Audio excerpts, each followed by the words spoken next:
All right, Duncan, I've really mucked that up. So I've got you on screen now, right now, because what I hadn't considered, Is so audience, do bear with me. The intro was showing me, I was showing you, but my yeah. audio was not on. So now I know for next time. So hmm good afternoon, good evening, good morning, whenever you're joining us. Welcome to Power Platform today.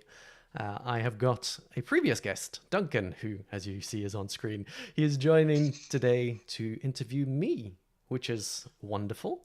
So I'm going to throw it straight over to Duncan now, and he can run the show. Yes, I am the interviewer now. After a very long time and lots of episodes, I thought it would be a great idea to turn this around a little bit and me interview Reece. Thank you for having me back and thank you for letting me do this.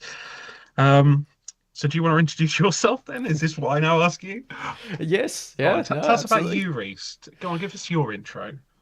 So, I am Reece Campbell. I have been playing around with Power Platform before as Power Platform, back in the Dynamics CRM days. I started back then. I started actually in business intelligence, so more your space. I actually was doing data reporting, SQL reports, and I was using the CRM to get the data. And through Mhm. doing that, I naturally started to fall into fixing the CRM data because, it was broken. So I had to speak to the salespeople and get them to understand how to use it properly. And then I found, actually, I quite like this. I like managing the system and working with it. So I got into developing it from that point. And then I've been working partners from that point. It was 10 years, 11 years with partners, and just recently started freelancing, contracting. So that's kind of my background from a commercial perspective. Community is almost as long, so we can get into that separately. But yeah, that's Yes. me. I have lots of questions on all of that. But yes, you did slightly allude to, so I will do a mini introduction of me for anyone who hasn't seen the episode before. I'm Duncan Boyne. I'm a Power BI consultant. I work for a consultancy firm in Birmingham, although I'm not from Birmingham. I am also the founder of the Norfolk Power Platform User Group, as well as the East of England Power Platform Summit. That's a lot of words in one go. Um, but this isn't about me. That is this one's about Reece. So I'm going to kick it off with a very big question. Who in the community has had the biggest impact on you? Ooh, two people that I can. Three. So Jonas Rapp, absolutely. I know I say the name wrong. I'm really sorry, but he is a titan in the industry, and from day dot when I was looking at tech stuff, I've been using his tools, and I've been following things that he says. Scott Durow, similar. So Scott Durow, I still use the Fiddler autoresponder setup that I read in a blog post from him in, I'm sure it was 2011. I use Sparkle XRM, which he built as a tool, great tool. So those two definitely from a technical perspective. And then Chris Huntingford from just a community enthusiasm perspective. Like that man is, he is a force of nature. Uh, and I would consider him a very good friend, certainly within the community. And he's been with me from community sort of involvement. Mhm. He's been the one of the first people I can remember. Mhm. Um, so yeah, those three definitely jump out at me. Three massive names. Ironically, I was watching your Scott one earlier on recap because I like to go back and like just have stuff in the background, and your show is one of them. And that fiddler bit came up, and that's the bit I can actually remember from it today. Um, but Jonas as well, like it's XRM Toolbox and the things he's got on there, as well as all the wonderful other contributors, is massive. Like it's generally one of the best third-party things out there for Yeah. Dynamics, for Power Platform in general. Um, Once I actually found that, it made all of my job a lot easier, not just with Power BI, but everything else too. Mm-hmm. Um, Love it. And then Chris Huntingford, yes, yes. I've got some cool stories with him now, including taking pictures, trying to show off my tattoos with him in front of Donna Sarker. There's pints of Guinness in the background and all sorts, but yeah, there's that. But three great answers, three absolutely great answers. So you talk about since your coming into the community. When did you first join the community, and what way did you? So I pretty much from when I started to use the CRM, I consumed blogs. So 2011, I was definitely looking at blogs to try and work out how the hell do we do CRM for migrations, because that was what I was doing at the time. Mm, How do I get data out of the system? How do I understand what I'm doing with it? How do I develop JavaScript for the forms? That's what I was, again, stuff I was doing. So I was involved in blogs from that very early start to consume the thing. So that's when I got to know names. I was doing certificates. So again, there's big names in that space that I've followed their blog posts to pass certificates, certifications.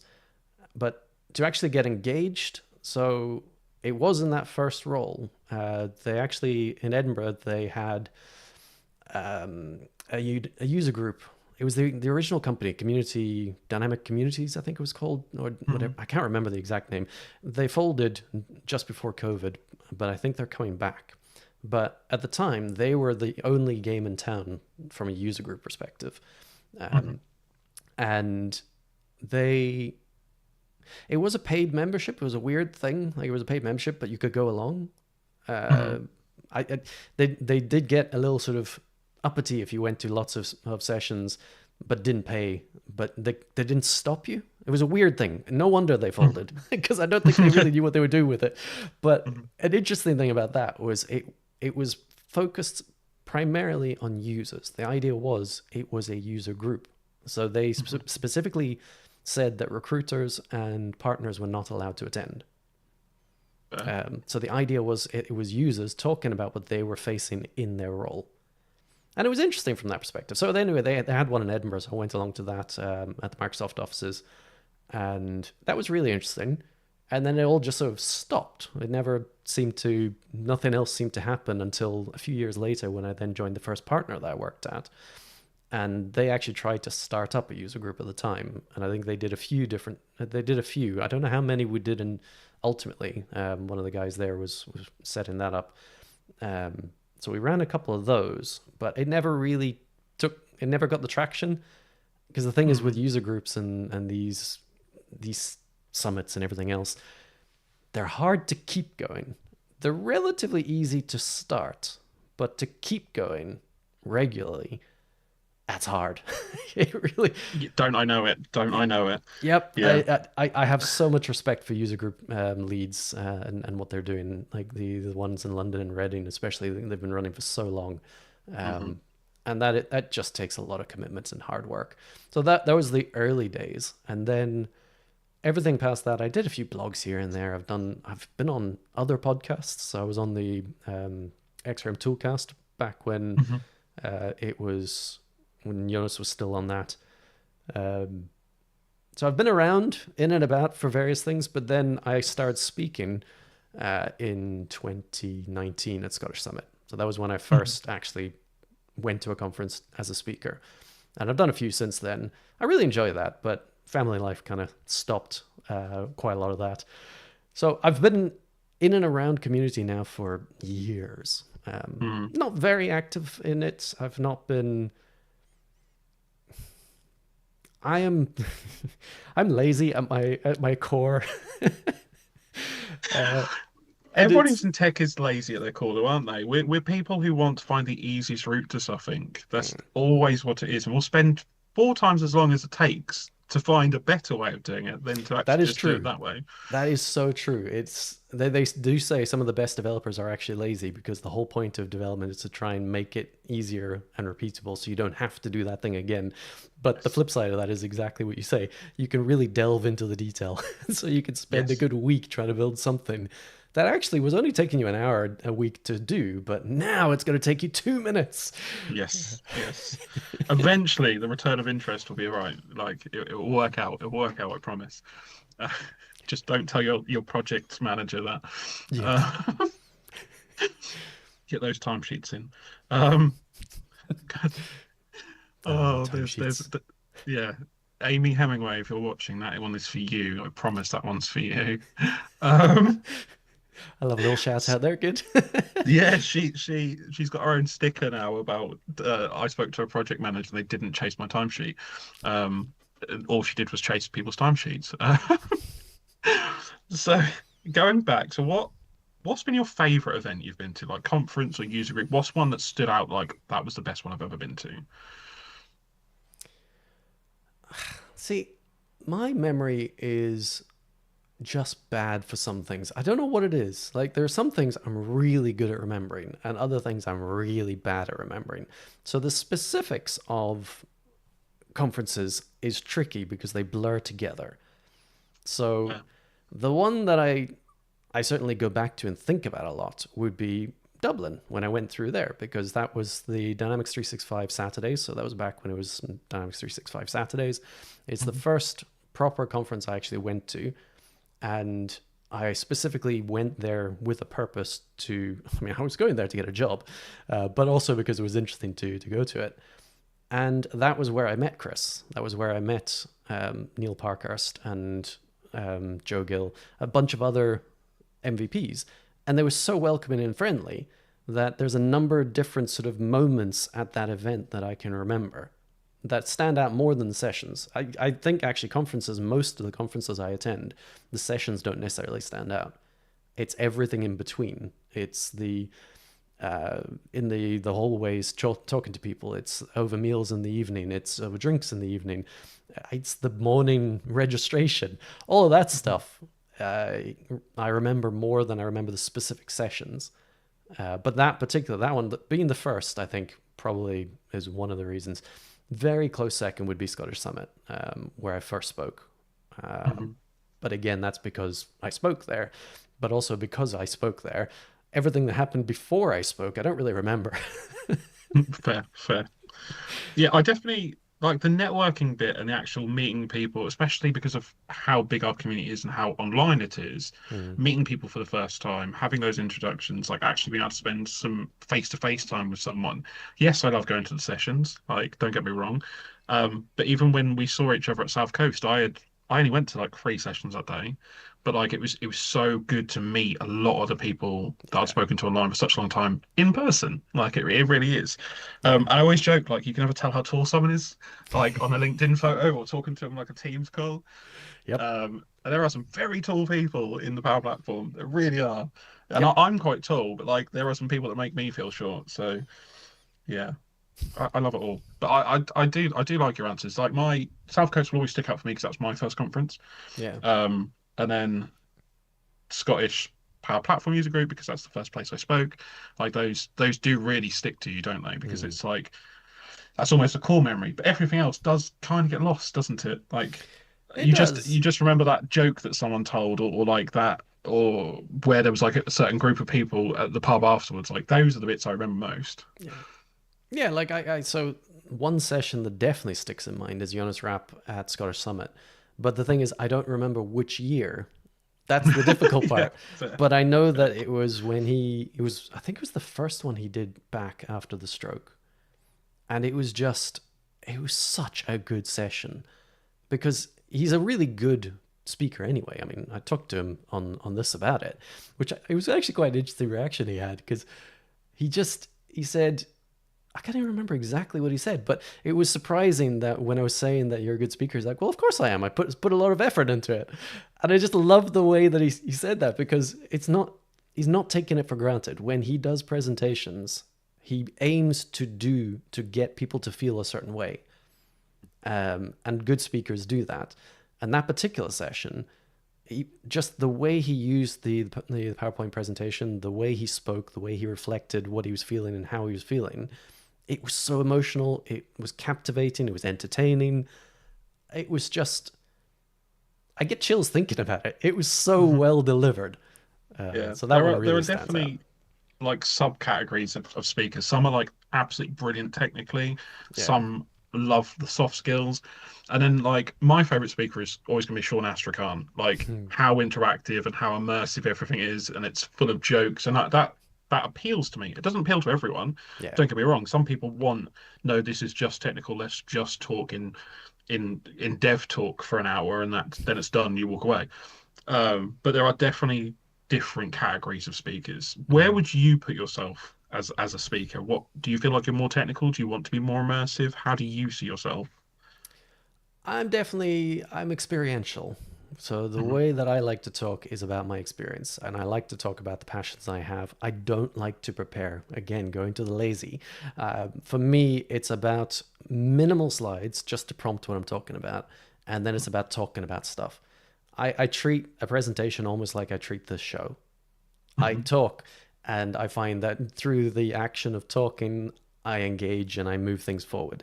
So the things that I talk about tend to be I will do the research ahead of time, I'll do what I need to do, but most of the time it's about me talking about what I know, and that's what I enjoy doing.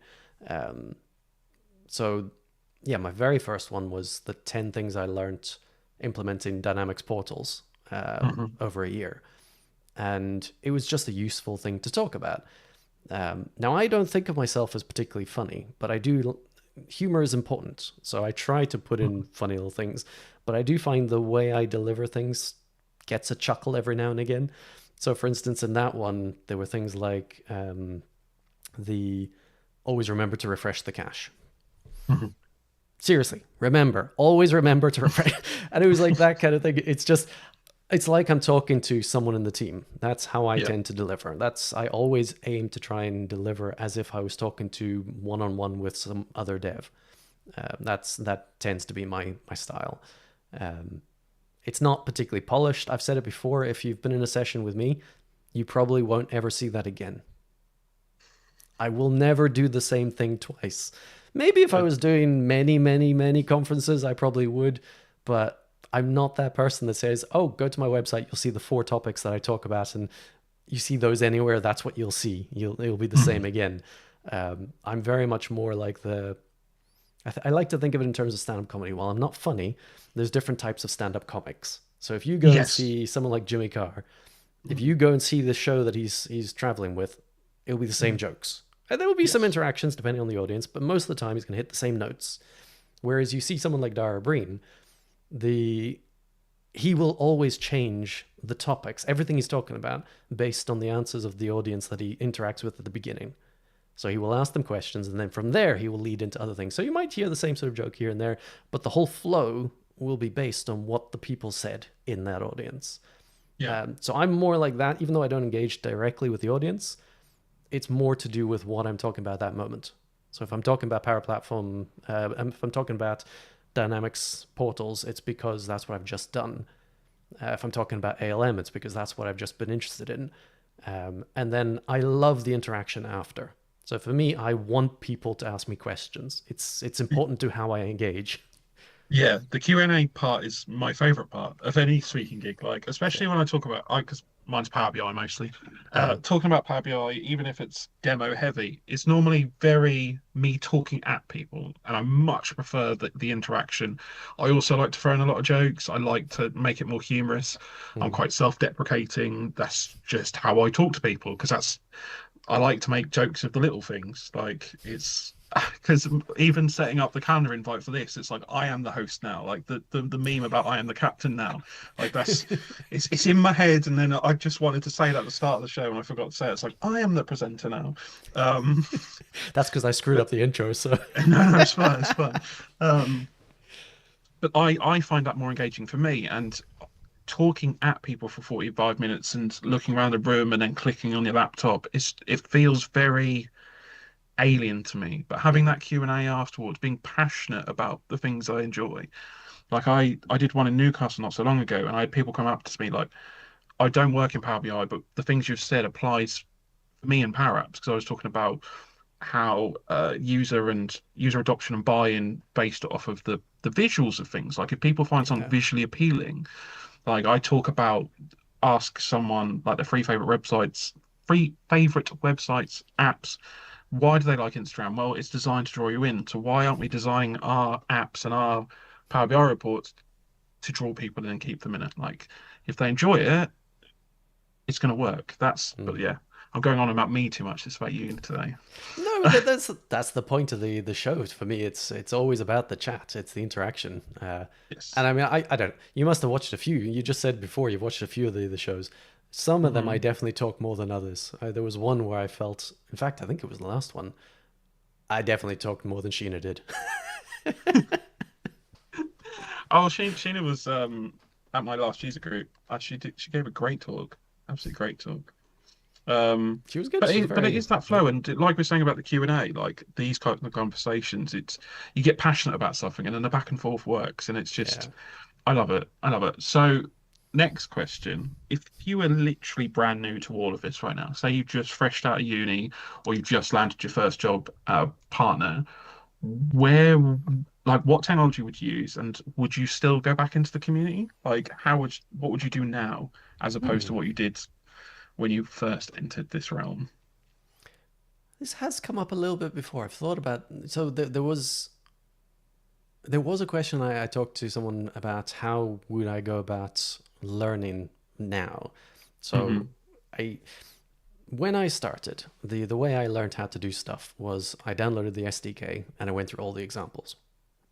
That was it. I was a techie, so for me that makes perfect sense. And I bought a book. There was at the time a very good book, the CRM Hmm. Field Guide. Um, that doesn't happen as much now, so there's not as many books that can cover the topics because it's just too big. But at the time, there was that, and it was a very good book. So I had that book and I had the SDK, and that was enough for me to understand the platform. But Hmm. then, again, back then, it was CRM. There wasn't Dataverse, there wasn't model driven apps, there wasn't Canvas apps, there was CRM, which was all these things together.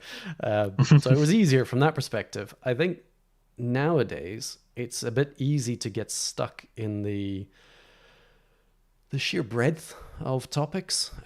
So I think you kind of just have to try everything. In my opinion, I think you have to try all the different things. You have to. If I was doing this today, it's still the same. I would still be getting hands on. I would still Hmm. be going through examples because I have to learn through examples. I can't just read about it and understand it. So for me, I would have to get examples, and Microsoft still provides them. They're just not as straightforward as the SDK used to be. That was nice and easy. Nowadays, they've got this entire massive repo on GitHub. There's loads of stuff, but it's everything. Uh, Yeah. so, yes, I would still get examples and I would still download them and run them locally because I'd still be looking at the techie side of things. Um, but I would definitely still get an environment. Same thing I did Hmm. back then get an environment, get code up and running, try to think of examples, build stuff. Yeah. Simple. And then through doing that, you will find the thing that you like because when you're building you're going if you the best way to do it is to come up with a concept of something you want to build. I mean, Hmm. Chris in his early talks he was talking about building UFO spotting apps and dinosaur categorization things. He just Hmm. took things that he found funny and interesting and then created apps out of it. And that's kind of what you have to do. You have to find something that you can tangibly connect with to build, whether it's a business idea that maybe you have in the back of your head, maybe you work in something and you could be like, oh, how would I used to work in a cinema. How would I Hmm. build management software for a cinema? What would that look like? And then if you do that, then you can think of, right, this is the data I'm going to need. So that kind of covers your Dataverse and model driven app. So I can build admin type stuff. I might need a concession stand app. So I might need something that allows me to buy stuff in a nice touchscreen friendly way. So maybe a Canvas app. I might need some sort of reports on what are the sales like across my cinema. So now I should look at Power BI. How would I get that information out of it? What about booking? All right, there's a Power Pages app. And through doing that, you can have a look at the different technologies in concrete terms. You can actually say, Yeah. how might I implement that? And even doing that, you could be like, oh, Christ, Power Pages involves a lot of CSS and HTML. I don't want to do that. But you'll know. So Hmm. for me, it's always hands on. So if I start again now, it's the same. It's hands on. It's just slightly different resources. Yeah. So my advice, especially when talking about Power BI and people getting into that, is to go get the AdventureWorks database, load up SQL Server, run it Yep. locally. Because especially with having your own environment and everything with the rest of the Power Platform, obviously there's a license cost involved. Yes, you can apply to get on the developers program, which Microsoft sometimes want to give you and sometimes don't. Yeah, But that's a weird one, but we yeah, can cover that it is. It separately. is.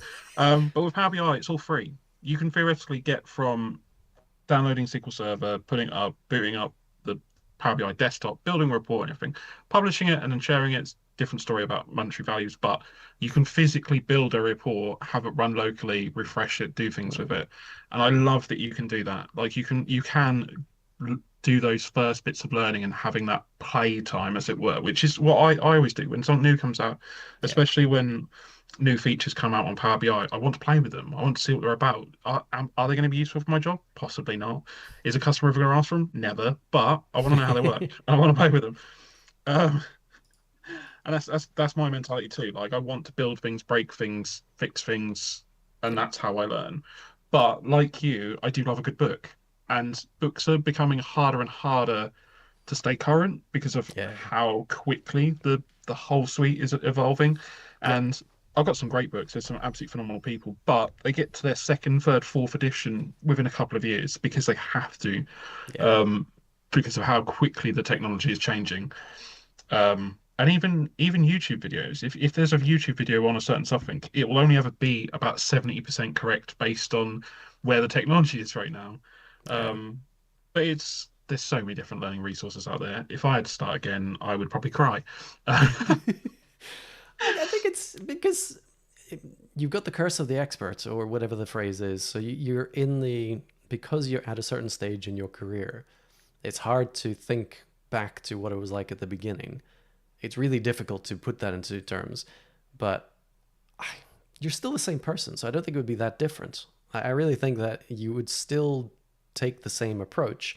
And while everything is more broad, it's actually not that much more complicated than ever was before. It's just there's more stuff, there's more strings to the bow. Mhm. So it's still about finding the thing that you actually want to do, Yeah. and then The, focusing on that. well, the basics never change. That is the one consistent. Like the basics of why I like it. Like I have a deep-rooted love for a game called Football Manager, which I've loved since I was a child, and because that was all database numbers, like the player attributes or numbers and stuff, and then you can see the charts on them. That's what has led me to a career in data because that's the sort of thing Nice. I fell in love with, and like now I get to build them in real life, and I love it. Like I absolutely adore it. It's peak geek. It really is. Like Do you still whenever play I it? talk. Yes, yeah, I've even got the latest one. So I've got upstairs, which I sadly kept. I think I've got Championship Manager 98 and Hmm. 2001 still on like the CD DVD box Yeah, PC yeah. games used to get with like the £40 price sticker on it from where it was. Yep. I've put far too many hours into it over the years, but it's yeah, it's just part of me now. Um, Move away slightly from my geekiness. No, Um, no, lean right into it. I mean, I played Unreal Tournament when I was younger. That was the thing that I really lost time to. At one point, I found there was stats built into the game that I didn't realize. And when I opened it up, it showed me the actual number of hours that I can't remember it, but I do remember going, that's a lot. I've spent a lot of time playing this game. I love do that you- game. this is a throwback. So do you remember the amazing website play.com?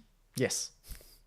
So they did a event at I think the old Wembley or current Wembley, but it was basically they had a FIFA tournament there. They had an Unreal tournament there. Nice. Unreal tournament. Get it Hmm. right. So I went to go see a load of games the first time. They had Rock Band. That's when they were then announcing Rock Band. But I Hmm. remember watching some of the players on Unreal Tournament, and there was this one guy that just blew my mind. And he didn't even play with a crosshair. He just didn't play with a crosshair at all, and I was just amazed by it. But that's some great good old memories. That is proper geeking out then. Um, I just before we move, 'cause I have a very similar experience on a smaller scale because it was at Perth. So I grew up near to Perth, up here in Scotland, and there was a games tournament there, and I was like, I have to go. This is just interesting. Let's go. And I must have been 14, maybe 15. Uh, they didn't have Unreal Tournament there. They did have, similar to what you described, FIFA was there. I think maybe Rock Band might have been there. I think there was something like that. But they had Quake 3. So Quake 3 and Unreal Tournament at the time were the big yeah. sort of shooters. And it blew me away watching them play the game because they were playing that game. So Unreal Tournament and Quake are slightly different in how you play, but it is similar in many ways. But they were bouncing around the level. Like they were literally bounding from different points to different point in the map because they knew exactly where they were going to go with the jump they were going to take. And they were following the sound. So they knew the Yes. sound of the power up at that map to know where to go and shoot someone. And I was watching it going, I don't know how they're doing this. I don't No, know. and that that whole like casual gamer, because like I've even got to like I played in international tournaments for card games and like Magic the Gathering, not Magic the Oh Gathering, wow, it's cool. but like, and I am constantly in like the top 1% for things like Teamfight Tactics and Legends of Runeterra, like the Riot game ones. Hmm. Um, but then when I see people who play it professionally, I still feel like I'm brand new because they just do things that like muscle memory Yeah, would take me weeks and months to learn how to do. But they've got hundreds of those little like tidbits, haven't they? And yeah, it always makes me die. But then I also feel like that in Power Platform. I get a bit of imposter syndrome with certain things, and like how some people are just so good at what they do. hmm, Like we were talking before this, but like Franco is a big example of this. Franco's a big friend of mine, absolutely adore him. But yeah, he is the Power Pages guru. Like he just is. And yes, I've played around with it. Yes, I can do a bit in it. But I feel like a complete novice in comparison to him because he just knows what he's doing. And it's second nature to him and it gets there. But like there are probably people that think that about me with Power BI. yeah. But it's difficult. Once I always feel like once you are at that expert level or you are that very senior level, you don't realize you are. Like you don't it's not like you get an achievement like, oh, you are now proficient in this. Oh wow, great. Um I think it comes down to personality, but I think you're right. When you're in it, you don't notice it. And what I find is when I'm in that thing and someone's asking me a question, and I go, "Oh yeah, that was a new message that was introduced in the SDK in 2015, I think it was. Yeah, it was a pain back then, still is, but you don't have to do that. You can do this now." And then they sort of just look at me like, "Sorry, what?" It's like, but well, sure, everyone knows that. Oh, you weren't working in this in 2015. Okay, so yeah, you don't know that. So it's all about the experience. It's what you've done, and how you've got into it. But I also think there have been people that work in our industry and do what we do. They could be doing it 20, 30 years and they wouldn't be as good as some people. It comes down to how much you care about what you're doing and what you find interesting about it, and your personality type. I mean, we talked a little bit again before the call. There are some people that are MVPs that they will be on top of everything at the second it comes out because that's just how they are. They're Mhm, inclined towards doing that uh, because they want to. They understand mhm. and they want to go and either break things, learn the newest things, to be on top of it. Um, Not everyone's like that, but the imposter syndrome is an important thing. I think that if people don't feel imposter syndrome in some way, shape, or form, then they probably don't care enough. I think there's an element that's a controversial topic, I would say, maybe. But I do think that if you feel not quite good enough, then you're thinking about it. You're considering, well, what do I need to do to be better? That person's doing some interesting stuff. Maybe I'll follow a bit of what they're doing and try to understand that. It's a driving force. I like to think of Yeah, it that way. yeah, because there's the whole psychological reasoning for that. Like the pursuit of happiness is always better than happiness itself. Yes. Because once you've achieved your goal, once you've finished that race, your body's and your mind's not in it anymore because you've Yeah. achieved that. So now what? And then it's that, are you plateaued? You're then thinking about the decline of what you've done? Yes, I Yeah. won that race, but can I win another race? And it's the driving force that you're never done. And the whole I read a lot of books. I love books, and the one that's always stick with me is the whole 1% thing. So if you can get consistently 1% better, and you're looking for those marginal gains, they Yeah. add up to massive gains in the end. Yeah. And there's that whole curve of when things actually start to click. Like the 1% will eventually make that big enough difference that you realize, oh, now I can make an app completely by myself, and I'm ready to go to market for it, or I'm good enough now to pass that exam, or however you look at it. Yeah. But I'm big for that. But not every day can be a 1% day. Some days are a -5% day, or some are a 10% day. It's yeah, Yeah, but it's I'm very fascinated by the creative pursuits. I listen to quite a lot of podcasts around actors and acting. I find that whole mhm, world fascinating. But again, I worked in a cinema. I love films. I love TV. So mhm, it's fascinating to hear them talk about it. And a lot of them do talk about, if I wasn't paid for this, I'd still be doing it because it's play. It's a thing. And mhm. so many of them say, I can't do anything else. There's literally nothing else I could do. I left school before I was able to learn anything. But even if I was there, I wouldn't be able to do anything else. Yeah. But the authors as well. I'm fascinated by it. because they're making stuff up and it's brilliant and I love that. Uh, Yeah. but a lot of them, almost always, the advice in starting in writing is set yourself 10 minutes a day. Just Hmm. start with 10 minutes a day, but keep doing that. Write anything. And the point Hmm. is, it's a muscle memory, like we were talking about a moment ago. You have to just keep flexing the muscle. And eventually, you will get to the point where you might have something you actually want to say, but you put in enough practice to want to do that. But there's also, if you say 10 minutes, 10 minutes is a very small amount of time. You can do 10 minutes on a -1 day. uh, Yes, you can. You really you can. can. And then on other days Um, when you're really into it, you do 2 hours. Uh, mhm. I also like the idea of healthy habits. So when you're trying mm, to learn something new, having it in your area. So if you're trying to read more, put a book somewhere where you always go. So if you have a routine of when you get home from work that you put your shoes down, take your shoes off, you put your coat up, put your keys somewhere, if you have the book there, or if you know that you only ever read in bed, have the book like on your pillow. You cannot ignore it.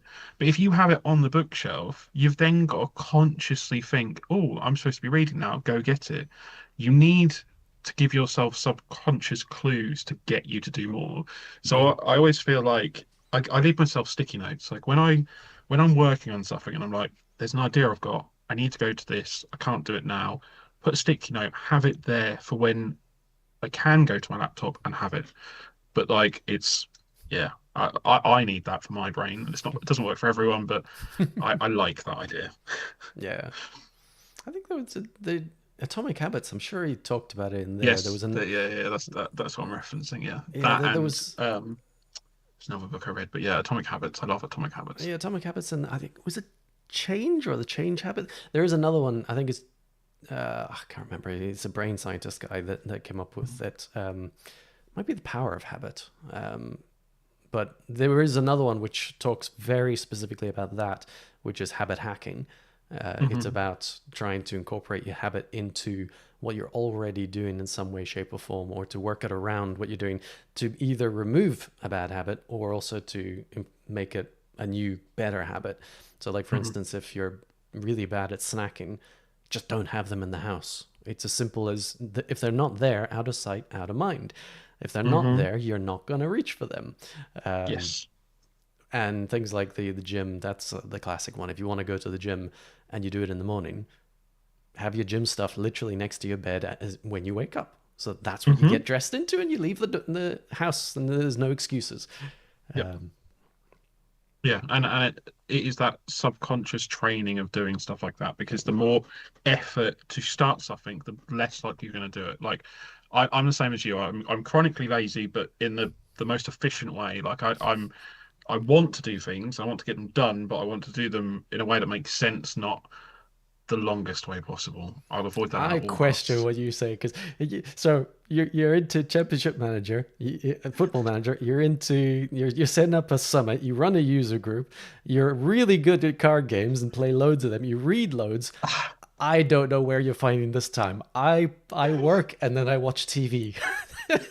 Yeah, but not every day is a good day. And like right now, I'm in pajama bottoms, which are the same pajama bottoms I've been in since this morning when my kids went to school because they were comfy. I wore them for work. I didn't have to leave that. I've walked my dog in them, in fact. It's just not everything goes well every single day. So like, Hmm, and I'm ADHD. I talk about it a lot. I wouldn't say addiction orientated, but I'm very hyper focused. So right. when I do get into something, I lose myself into it. Hmm. So I don't do all of these things all at the same time, although sometimes I have to, which is the bane of my life.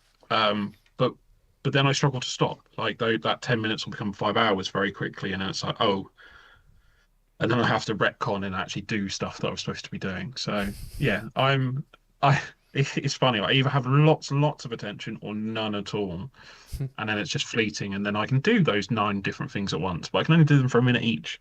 Uh, but yes, less about me. I'm gonna I've got some more questions for you. So there's a couple here. One is more about you and your career, but there's one I want to talk about, and that's community focus. So from when I first started looking at the community, not quite as long as you have been. Mhm. How much has it changed in the UK? Because it seems to be getting better in the way. How do I describe it? There's more stuff going on. There's more user groups Yes, cropping there is up. more. There's more conferences. There's more meetups. There's more discussions. And it's not just Power Platform or just Dynamics. You get these ones that are doing the AI, which is Mhm. incorporated a lot into ours because a lot of it is driven through Copilot, especially in Yep. the UK. And obviously that ties a lot into Copilot Studio or Azure Foundry, and we get a lot mixed up. So how do you feel the UK community has grown and where it's going? I think so. My experience is definitely so moving from Dynamics User Group as an organization, which was Mm, an arm's length community organization that Microsoft supported, but they weren't run by Microsoft. At the time when I started, Microsoft didn't have community stuff as such. They mm, they they put a lot of things out there. They do a lot of documentation and they give a lot of stuff out for free. And they did have an MVP program, but it wasn't like they were actively using that as some sort of marketing arm for the whole thing. mhm, That changed when Microsoft started to see a lot more of what people were actively doing in the UK and other places, but the UK especially. They were like, "Huh, this is a thing. We can use mm, this. We can definitely use this." And so I think that there was a switch from Microsoft being kind of hands off to actually this is a big part of what we do. If we want to keep getting people using our stuff, then we need to encourage people to go out there and share their stuff. So let's mhm, make forums. Let's support the user groups in any way we can. Let's give them speakers. Let's get engaged. And that was similarly coinciding with the London user group, which was one of the bigger ones, but also Birmingham. There was historically certainly a Midlands user group that was, I think, even earlier. Certainly, the same people started in London and split. Um, mhm, so there's heritage there. I would say that it's going very regional, which is good. There's more opportunity to get them because more people are getting into it and getting involved. You're a very good example of that. We've got Newcastle as well in the northeast. We've got the Scottish Spug, and you've got people like Bibby and the team in the London user groups of setting up this organization to try and get more people to do it. And all mhm. of this is voluntary. None of this is, well, technically, I think the user group one, they do, it's a not for profit, but they're there to support the community. And I don't know if they're doing this in other countries. I definitely know they're not doing it in the US. The US is still very different.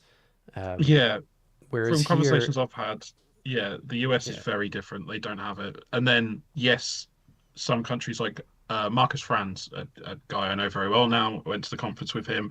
mhm, He runs the Austrian one. They have yeah. just the Austrian one, like it's a whole country. Like I was moaning that we didn't have one in my in my like region of the UK, let alone my county. But yeah, some places just I have don't a know. countrywide one. Yeah, I don't know what's so special about the UK. I don't honestly know that, but I think it's just a convergence of certain people at the same time uh, that have all sort of almost graduated from that thing. Mhm, There were lots of different pockets that were doing things, but they were engaged together. They started together, and a lot of the names that I've mentioned started in one place. They started down in London. I mean, Scott mhm, Duro was in London, Andrew Bibby down there, Neil Parkhurst was certainly around, in and around there. There was another guy, I can't remember the name off the top of my head. He was doing the Birmingham one, but he was heavily involved in London as well. And it all sort of started there and then spread out. So you get things like the Silicon Valley concept. You've got lots of people in one place, and the idea of proximity accelerates things. And I think mhm. that's an element of what happened. There was a lot of very passionate people in one place that just drove that forward. And then you had other people that came out of that going, I love what we're doing here, but I don't want to travel down to London. So I want to do something here.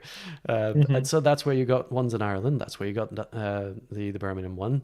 And that's where you get elements of Scotland. I think Scotland, we've been a bit bad. Spug's good, but historically, we've been very fractured. For such a small country, Aberdeen, Glasgow, and Edinburgh are our biggest sort of centres. Hmm. And Aberdeen actually has quite a lot of Power Platform. But no one does anything there because, I don't know, maybe it's just because it's remote and very far away and it's difficult to get anyone up there. And Glasgow and Edinburgh Oh, I feel still, that for Norfolk. I feel that for Norfolk. We are so far out the way. yes. Honestly, like that's the hardest thing about getting people to come here. Yeah. Um, Yeah. Ironically, you can get a plane here. We've got our own airport, and it's 25 minutes from Amsterdam, which I keep telling people. A flight to Amsterdam Um, to fly in. oh yeah, yeah, and that's what I have to do. I have to fly to Amsterdam to go anywhere, but that's not the point of why I keep telling people. Um, but it is, and I think the localization of things because I love all the user groups. Like I've been to the Birmingham one, Scottish, Newcastle. I'm Mhm. hoping to go to the Manchester one soon. But also that's a day's travel. Yes. Wherever I go, it's 3.5 hours each way minimum. Hmm. So that's why I had to do one here. Like we've got some great MVPs in the area. Like Tom Morgan is a historic MVP. I don't mind it. I hope he doesn't mind me saying that. But when you've been an MVP for 15 years, you're allowed to be called historic. Um, and we're just like the nearest one's London, and then to go to London for your first user group and all those people, that can be quite daunting. Yeah. And like that's a lot. And if you don't know anyone there, that's an incredibly long way to travel to then possibly not talk to anyone and then come home. Like Yeah, I we, think yeah, the regional ones definitely do help with that engagement. You're right. hmm, In terms of you, so one of the other parts of that question was the where do I see it going? yes, yes, Um, I think it just keeps going the way it is, as in the regional ones getting bigger and stronger. Eventually, the regional ones potentially will peter out or merge in some way, shape, or form. Probably not hmm, merge because, you know, are you going to be merging with Northeast? No, like that's too far away. hmm, But you might re-emerge into London at some point. There might be a sort of a merger of some. It's just it's all driven by the volunteers behind it. So as long as the hmm, volunteers behind it want to keep going, they will keep going because there's an interest, there's a need. So that's the sort of view I have in terms of where it's going. The regional ones will just get hopefully stronger and keep going, but at some point they will stop because it's ultimately down to the person doing it, and you might depends on how it works. There might be some others that are attending regularly and they have an interest in keeping it going. But ultimately, it comes down to the will of the people doing it. yeah, So London will always continue because there's just a core group there. They've built a whole structure around it, hmm, and it's London. So that hmm, one's never going to be too much of an issue. I would suggest Birmingham again, centre, because it's such a big yeah, area, lots of catchment. Scotland, in theory, should. They've got a good sort of group behind it. I do worry about um, the core group when they start to lose interest. That's going to fall apart again because we've had it in the past where there's been some and it hasn't really continued. But I like the fact that it's branching out. So hmm, there's more community conferences across Europe and the globe. We've got more, obviously, in the UK, like yours. Uh, and we've got Scottish Summit, we've got South Coast, we've got what's the mouthful experts again? live. Uh, Experts Live, Ex yes, that's, yeah, yeah. we've got a few, and I'm hoping there's gonna be more because like there are so many focused on certain things. Like I'm Mm. presuming we're gonna at some point have an AI summit here, like some Hmm. of the bigger ones for those as well. Or Well, then so that one, the AI Roadshow, not the AI Roadshow, the AI, well, it is the Roadshow, but I forget the name specifically, but that's the one Microsoft was kind of pushing. So they've been doing mhm, that, and Donna has been rolling around all of the globe. Because this is the thing. So Microsoft, I suppose that was a change as well. Microsoft started to get involved in community conferences. So mhm, they actively helped to push some of them, sponsor them, and to promote them. And so that did expand. So D365 Saturdays was definitely Microsoft involved. They helped, they put speakers there. They got Microsoft in the background, was definitely helping them with, I think there was even some funding for Microsoft. Uh, and then that's when they started doing community roles. So they actually had people in Microsoft that were there to build community. Um, so that changed things. So the AI one, you're seeing how they do that now. That's kind of their playbook. We're going to roll it mhm. out with this event, as go to as many different cities, not even countries, cities as we can go to, because the AI Roadshow they did in Manchester, so I drove down for that. That was a conference. It was a small scale, but it was a conference. So I can see more of those sort of happening, sort of big, well, not big, but sort of bigger than a user group, more targeted. Like an all-dayer. Yeah. Let's call them that. Yeah. So I agree with that. But then we've also got like the big ones like ESPC that was just in Dublin that I went to, Mhm. EPPC. Like eventually one of them is going to be in London, right? Like it's naturally going to happen. Yeah. Or like Fabcom. Fabcom's been in it's Barcelona, I think, next.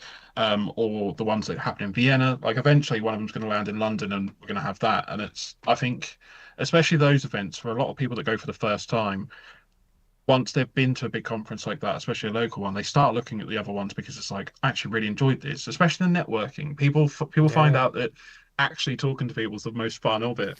In fact, I'm wearing a T-shirt that says "Goes everywhere except the keynotes." Which is one of the sponsors and the short term geek for that. I love a keynote, but keynote is for selling. Everything else is for interaction and learning. Keynotes Yeah. have always been for selling. They always have, especially the big conferences. The smaller conferences, you get some personal ones, especially at the South Coast. It was very personable ones, and I really enjoyed those. Yeah. But the bigger ones, it's just like Ignite or the other ones. It is then I'll show you what's coming next, which is a big sales speech. Let's call it what it is. I'm Yep. fine with it, but I can also not go to it. Yeah. um, I'm conscious of time, and there's a non-Power Platform related question I want to ask you. So Mhm. if you were teleported to any time period, what Ooh. would it be and why? Ooh, that's interesting. Oh, I'd be tempted to say the future, but I wouldn't know when because how far into the future would you go? We might all be Um, dead by then. So might you all might be be dead by going. then. Yeah, Yeah. that's because my answer was always going to be the future, and I was like, I'm not too sure about the future because I don't know how far in advance I can go without it being, oh, everything's on fire. There is something alluring to the 50s for me. I just, maybe it's just because of the way it's portrayed in films, just the energy that and the excitement that happened after World War II finished. Hmm. That's what the 50s really kind of was. The 60s was a revolution, but the 50s was, in certain parts, not everywhere, but in certain parts, there was an element of excitement because we survived. Oh my Hmm. God, we can live.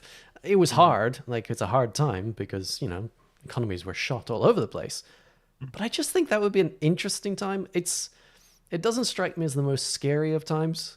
Like, if you think back in time, there's all sorts of times that are just dangerous, like bad for all sorts of reasons, whether it's medical Hmm. problems because medical advances hadn't happened, or it's just a shitty civilization. Uh, I Hmm. think 50s to me doesn't have as much of that. I mean, yes, there's a lot of problems with 50s, but that would be, I think that would be the one I'd be most interested in seeing or being a part of. The Fair. 60s, I think, would be fun. I think I'd have Hmm. fun in the 60s because yeah, it seems like a fun change time. Yeah, fair, fair. And I think ironically, I've always thought about it like you said, like I wouldn't want to go back to the Viking era because then I won't live past like 25, or Yes. like any further along, like medicine isn't far enough that like I'm 34 now, I'd be nearly in my grave by a lot of different time periods. Hmm. Anything pre-war is too industrial and you're going to die of smog. I'll be Hmm. honest, like, Yep. and then I always fall in that like 70, 80s period because I'm a 90s kid, like and watching all the shows and like even Stranger Things and all their references to that time period, like when video arcade like centers first came out and when they were like everyone was doing that and like Yeah. skateboarding and the horrible tracksuits are just I think I'd like to give that a go. I think I'd need it a little bit more modern than the 50s. I'd quite like to have a TV that was good. Well, the thing is um that one of the things I love about the 50s as an ideal is because there was not as much to do. It mm, was more, I want to say regimented, but that's not the right. One of the problems that I've got with generally current society, there's too much. There's too much to do or choose. And yes. if you put it into terms of, so in France, when you meet someone, you greet them in a very specific way. It's kiss on two cheeks. That's how you greet someone. It doesn't matter who they are, that's how you greet someone. In the UK, what do you do? Do you hug someone? Do you hold their hand, like shake it? Do you go hi? Do you wave? There's Do you no, simply nod or do you yeah, raise your head? Yeah, there's yeah, no yeah. truly agreed cultural way to greet someone, whereas in France there is, and that's very normal. So I think of the 50s as that. Everything's very, very regimented. But it means that you know where you stand. You know what happens. You know what fits with what you do. Now, I know that that is also along the lines of that's bad for a lot of people because they were There's a put lot into of a box that they problematic couldn't get things out back of. then too. Yeah. Yeah, yeah, yeah. But there is an appeal to that because it's, you know where you stand exactly and you know the path. So there's some comfort in that. Unless you are in a bad place, then it's, well, now I can't get out of this. Um, Yeah. I think that's, I think it's an underrated era, at least in my Fair, head. fair. Okay. We've got 3 minutes left. What do I want to ask you? What do I want to ask you? All right. A quick one. So, what? How has the community impacted your career directly? It Right. might be a So, little bit too less time to talk about this, but we'll start. We'll I'll give it a go. I mean, it's the connections I've made have directly led me to jobs in the past. Hmm. Absolutely. And also the community blogs and talking to people and ability to talk to people has helped me fix things in other jobs. So, for instance, one of the ones in my last role, there was an issue that one of our customers had, and I was part of a community which had a very, very senior Microsoft Power Platform dev in. I put a question to him, got an answer, spent many evenings troubleshooting directly with him, and resolved that. Now, that Hmm. wouldn't have happened if I wasn't part of that community. So for me, community gives you an element of access to people that have a lot of knowledge and passion and want to help. And that's Hmm. why I like to do things myself as well, because I've experienced that.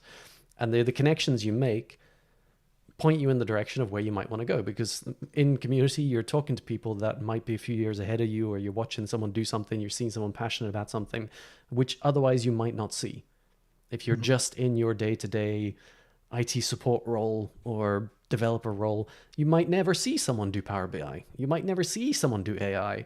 So being part of the community means you can see someone do something they're passionate about and go, huh, that looks really interesting. Hmm. And especially in person in conferences, you can go up to that person and say, how did you start? How do I start? Hmm. uh, Yes, yeah, yeah. I like that cross reference because I like watching Power Pages talks. I like watching Canvas app talks because although I can do them, I'm not going to do them because I do Power BI. yeah, But I love seeing that passion for something and someone's take on things because a lot of these skills are transferable between the apps and between the technologies because yeah, like I love UX and UI and you can learn about that in any of these apps. Like it doesn't yeah. have to be Power BI or Power Apps or Power Pages. Like it can be all of them. Um, and I do think community has a direct driver to your career. People take it for granted, but like I got the job that I'm in now because of a recruiter who was at one of the my speaking gigs and literally recommended me for that. And Mhm. like some of the people that I'm talking to in a freelance perspective to help out the company that I'm working at now, I've met through the community. Like it's all interconnected, isn't it? It really Yeah. is. Um, It's like my dad used to say, many other people have said, it's not what you know, it's who you know. yeah, always. Yeah, yeah. It really is. It really is. So it's now 10 o'clock. Our hour has passed. I'll let you do the outro. I'll let you be the host again now. You know, I've never managed to nail down a solid outro. The intro, uh, I'm good with, apart from today, obviously. But the outro, I've never managed to get a good way to sign off. So maybe we should workshop it. What do you think? How should I sign off? What do you think it Now you should put the be? pressure back on me. Um, Bounce right back at I you. think go classic and just fade to black like mid talk and like just have it like we're just chatting away now and then suddenly it stops and then just fades to black. Um, Yeah, I could yeah, I do that. think I just could keep it literally casual. do a fade Just into nothing. Yeah, just fade into nothing, and then they talk for another hour afterwards. Or just because, No, that's which is behind the ironic because scenes, we dude. literally did that last time. We spoke for absolutely ages afterwards. We did. I don't know, a good outro. I always find that when do YouTube videos as well, like the intro is easy because you can script it, you can do it, and Hmm. then the outro is like you kind of want to reference what you've just been doing. You want to call their attention to the next episode, and there's a lot to think about after you've just done the thing anyway. Um, so yeah, in my family, like no matter who you're talking to, we always say "love you, bye." Like just that is our ending phrase. So like just "love you, We bye," do the and then same just thing. cut. Yeah, yeah, You know, yeah. I Just wonder if that is. My wife is from your region of England. And I'm wondering if ah, maybe that's a cultural thing that is embedded in there somehow. But yeah, no, she does the same thing. and this is what actually I think this is what you should do. So I did this at the conference. Every person met from the UK, I asked them what do they call a bread roll because everyone's got a different answer. Or is it breakfast, lunch, and dinner, or breakfast, lunch, and tea? Ah, Just like yes. stuff are really like regional, like people saying bread cake. It's not a cake. It's not sweet. Can't call it a cake or like a bap or like a tea cake or just there's so many different answers. So many different Mm. answers. But You it's a know, bread actually, roll. on that one, on that one, I listened to Flightless Bird podcast, which Mhm. is very interesting, just as a chatty thing. It's basically just looking at American concepts constantly from a Kiwi eye. The guy's from New Zealand, and he recently did an episode on pumpkin pie, where it was Mhm. Thanksgiving, but pumpkin pie made a big part of that. And he was like, it's such a weird thing as a New Zealander, because if I think of pie, I think of a savory thing, a gravy and steak pie. Uh, Mhm. in the UK, you probably say the same thing. Whereas in America, pie is it's a tart. Yes, It's an yeah. apple So pie or a tart. yeah, so we do have like apple and blackcurrant pies over here, but then for a British thing, you would actually look at crumble for that sort of thing, not a Yep. pie. Yep. Pie is a chicken and mushroom pie, steak and ale pie, like it's Yeah. that. But yes, in America, it's very sweet centric. Like Hmm. it's always whenever you see it in a film, like even like I'm going to say cream pie, can't do, but like, do you know what I mean? Like, it's always a sweet thing, whereas that's so different for a concept for us. Like Yeah. it's yeah, but then you even obviously go to like the localization of things. So even like an hour away, someone's got a heavily different accent than I've got, Yes. and yet in other countries, like especially in America, you can go for a whole state and they all sound very very similar. But that's Yeah. like Texas is the same size as the UK. I do not sound like the same as someone from Cork or from Aberdeen or from I don't even sound like someone from Lincoln. Like I just don't. Yeah. Um, The we hyper are such a regional sort of nature of the UK is amazing. I mean, if you look at yeah. Liverpool and Manchester, such different cultures, Mhm. yet they're only half an hour away from each other. Different cultures, Yes. different language, really. And you could say Hmm. almost the same about Glasgow and Edinburgh. There's definitely a us versus them mentality between the cities. It's a bigger distance, but again, very, very, very different. It's Hmm. amazing. It is truly amazing how different the different regions in the world can be. But yeah, it's fascinating. But then in America, it's a bigger scale, but the different Hmm. states have totally different worldviews. I mean, Yes. there's South Yes. versus And the even middle laws and versus all of the intricacies of America, like age to drink is different in some of them, like age like all of it. It's just mental. Like I can't imagine go up to Scotland and them saying, nah, you're not 21, you can't drink yet. And it's like I can go 5 minutes down the road and drink, but I can't drink it. but the Like crazy one, it's the dry states. You can't even oh buy yes. booze. It's like, wait, No. what? There's a whole And state in the US that you can't, well, you're not supposed to buy booze. What? yeah. Well, that was always the famous like Jack Daniels was in a dry state. Like Yep. they made it there, but no one could buy it or drink it there. They had to ship it You out. had to It's just cross county lines to go across state lines to go and actually drink it, or yeah, it's you just go to an illegal bar, which there are yeah, plenty apparently. So yeah. it's weird. But anyway, on that wonderful bombshell, as they used to say on Top Gear, we shall end. Thank you, Duncan. That was a thoroughly enjoyable experience. I really want to say thanks again for reaching out and suggesting it, because I think it's really good to approach it from a different perspective, and to be interviewed. It's fun. So yes, thanks again for that. Very helpful, very nice, and always a pleasure to talk to you. So for the people that are out there as well, hopefully you've enjoyed the the chat today, and we'll be back with more soon. I thoroughly enjoyed it. Thank you for having me for the second time. And maybe third and fourth. We'll definitely get you back more often. Yeah, deal. And with that, I'll kick my computer apparently and really hurt my foot. Say goodnight and goodbye.